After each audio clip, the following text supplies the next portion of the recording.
Corporate Board Member presents an informational webcast. Welcome to Corporate Board Member's informational webcast. I'm TK Kerstetter with Corporate Board Member, and it's my pleasure to welcome you as we take a look at another critical topic that'll help you be a better board member or committee member. Today we're going to look at the topic of GC succession and the other important succession process. And with me I have two experts in this business that are going to help us get through this show.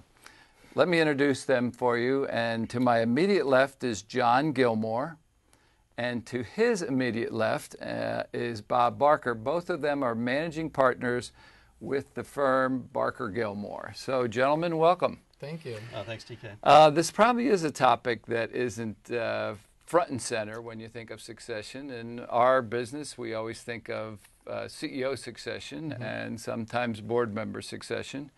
But it's very logical when you think about it. The GC is involved in everything, that's going on, and certainly to me, one of the most responsible positions in any organization. So it's something that should be planned for. So I assume that because we don't hear anything about it, John, that that means everything is being taken care of, right? Well, actually, if you had asked me that question a couple of years ago, I would have given you a quick no.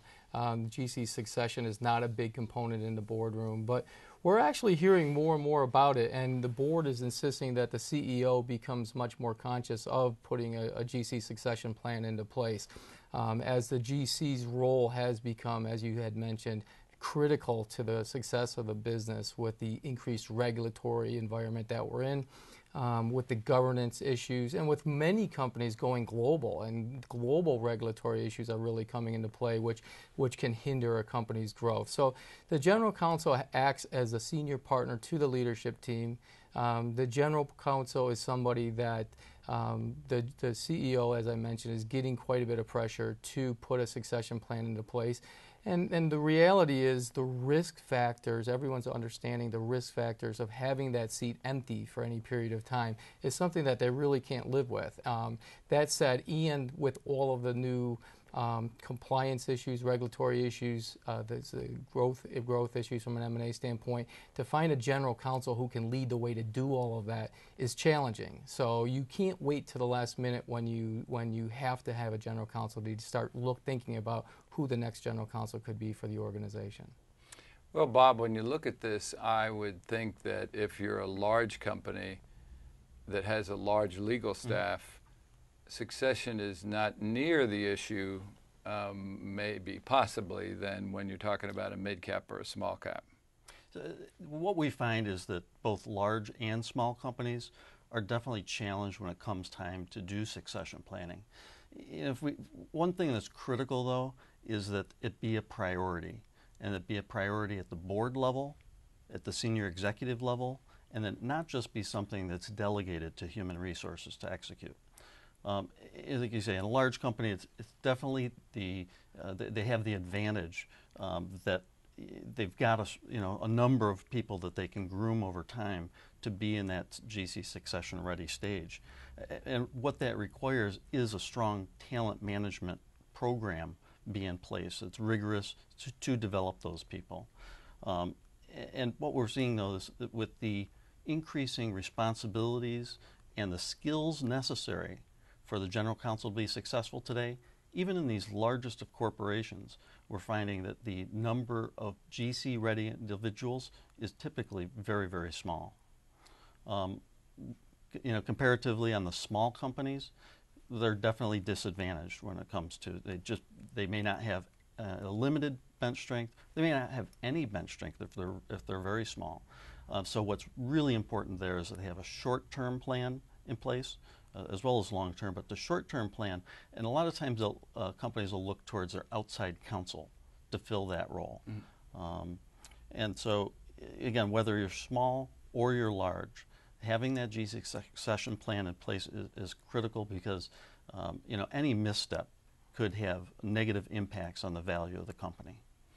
Well, John, that brings up an interesting question on whether there's a competitive advantage, if you will, on bringing somebody in from the inside. That's right. Or whether it's, companies should be looking outside. How do you guys deal with sort of that issue? Well, the best thought process for that is you really can't stereotype that. In order to do succession planning properly, it's wise, obviously, to look at the internal candidates, but you always have to go to the outside and benchmark the internal strength against the outside candidates.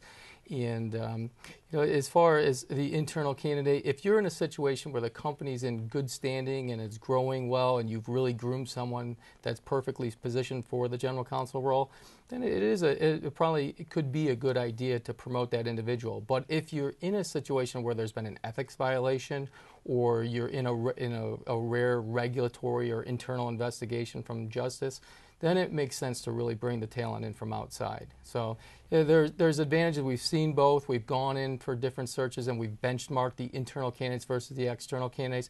I've had situations where the company was convinced that they had the right internal candidate and they were surprised to see the quality of talent that could come in from the outside and see what that person could do. We've also seen great situations and great success from people that the company purposely had groomed for this position and they took over the role and they succeeded. So again, you really can't stereotype it. I will say that depending on the environment the company's working in, it really makes a difference if it's a wise decision or not.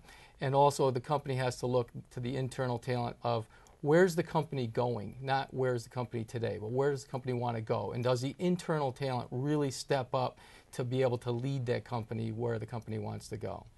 So the process, if you will, is not much different than the CEO process. You look at the state of the company, you look at the skill sets that are needed at the particular time, and you've done your best to create an internal candidate, but you can't, it's not an automatic. It's not an automatic. And one more thought on that topic is that we've had plenty of times where the deputy general counsel or the second in charge just couldn't wait anymore and winds up going to another GC role with another company just prior to the situation where they didn't expect the general counsel to either retire or move on, and that could have been the person's seat.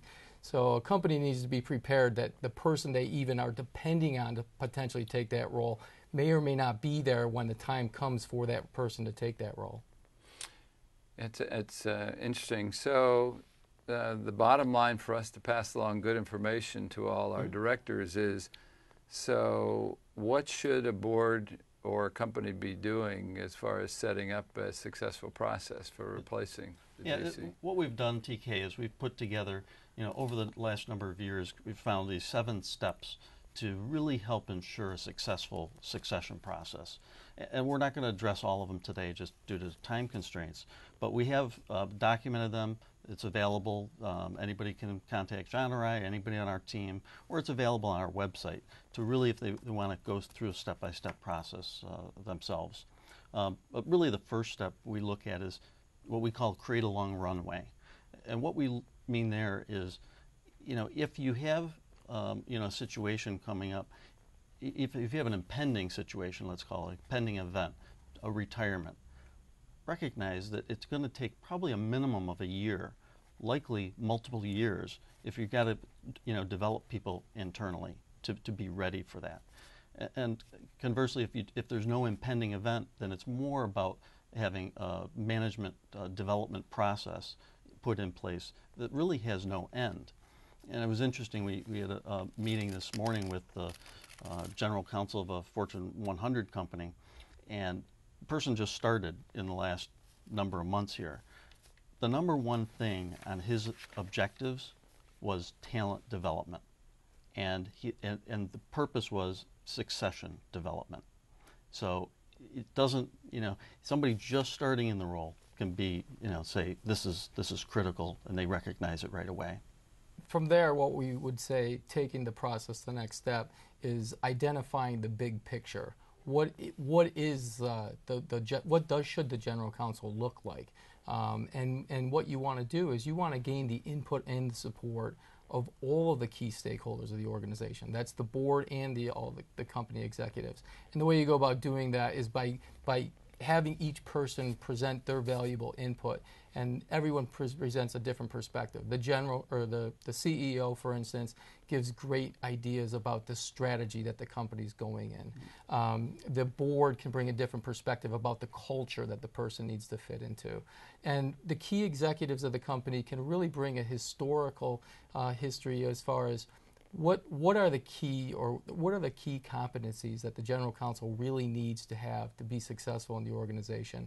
And one last step is the general counsel themselves, depending if the general counsel is leaving on their own or if the general counsel is not leaving on their own. So if the general counsel is in good standing, and then there is an opportunity to interview the general counsel for what their thoughts are. But still, as I said before, moving forward with the business, you want to look, where do you want to bring this business, and what are the key traits that the general counsel needs to be able to bring from a core competency standpoint and from the cultural standpoint. Obviously, the general counsel needs to be someone that can align extremely well and be trusted as a key advisor to the business executives and the board.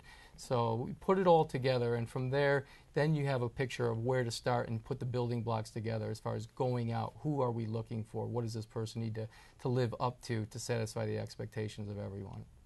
And the third step in the process is really, spelling out the who, the when, and the how. It's going to own this process.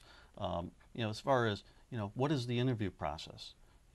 Who is going to comprise the selection committee? Is there going to be a subcommittee that's going to be designated? How is the pool of talent going to be identified? Whether it's just internal or including external. And as far as the selection committee. So those are, again, just some of the key steps for succession planning that an organization needs to take into account as they plan for this critical transition. Remind our viewers again how they can get a hold of you guys as far as getting this, and if there's a website that has this information. Right. Our website address is BarkerGilmore.com, so it's easy enough to come by, and all of our information's on that.